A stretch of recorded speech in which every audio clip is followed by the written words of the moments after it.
सातारा जिल्ह्यातील मराठा समाजाच्या वतीनं पहिल्यांदा मी सातारा जिल्ह्याचे SP तुषार दोशी यांचा जाहीर निषेध करतो।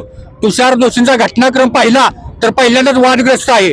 आंतरवाली सराट या ठिकाणी पहिल्यांदा त्यांनी लाठी हल्ला केला आणि मराठा समाजावर अत्याचार केला। त्यांना बडतर्फ करायला पाहिजे होतं, पण तत्कालीन सरकारनं त्यावेळेस गृहमंत्री कोण असतील त्यांनी बडतर्फ न करता त्यांना सातारा जिल्हा देण्यात आला। आम्ही पहिलंच निवेदन दिलं होतं की हे तुषार दोशी हे गुन्हेगार आहेत, यांना सातारा जिल्ह्यामध्ये आणू नका, कारण यांचा घटनाक्रम बघा। तरी पण त्यांना सातारा जिल्ह्यामध्ये मराठा समाजावर अन्याय करायला आणलं काय, असा एक प्रश्न आमच्या मनामध्ये निर्माण झाला होता। आणि तसाच प्रत्यय आम्हाला परवाच्या जेडपीच्या इलेक्शन मध्ये आला। आमच्या मराठा समाजातील मंत्र्यांच्या वरती त्यांनी अत्याचार केला, मंत्री असताना त्यांना धक्काबुक्की केली आणि एका गुन्हेगारासारखं वागवण्यात आलं। पहिल्यांदा आम्ही सातारा जिल्ह्यातील सर्वपक्षीय मराठा समाजाच्या वतीनं तुषार दोशींचा जाहीर निषेध करतो आणि त्यांचे तुषार दोशींचं या ठिकाणी निलंबन झालं पाहिजे।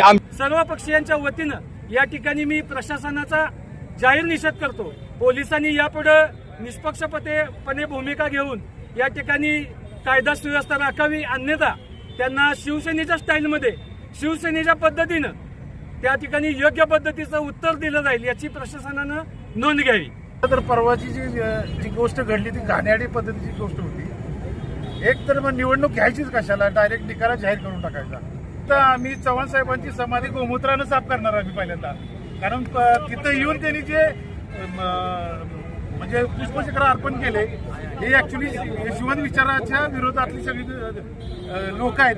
तर आम्ही यशवंत विचाराची लोक आहेत, पहिल्यांदा चव्हाण साहेबांच्या समाधीवर जाऊन सर्व पक्ष कार्यकर्ते आम्ही जाऊन पहिली समाधी स्वच्छ करणार आहे आणि एकच मागणी करणार आहे की ही निवडणूक पुन्हा एकदा व्हावी, प्रशासनाने दखल घ्यावी, अन्यथा याच्या पुढं ह्याच्यापेक्षा मोठं आंदोलन करणार आहे।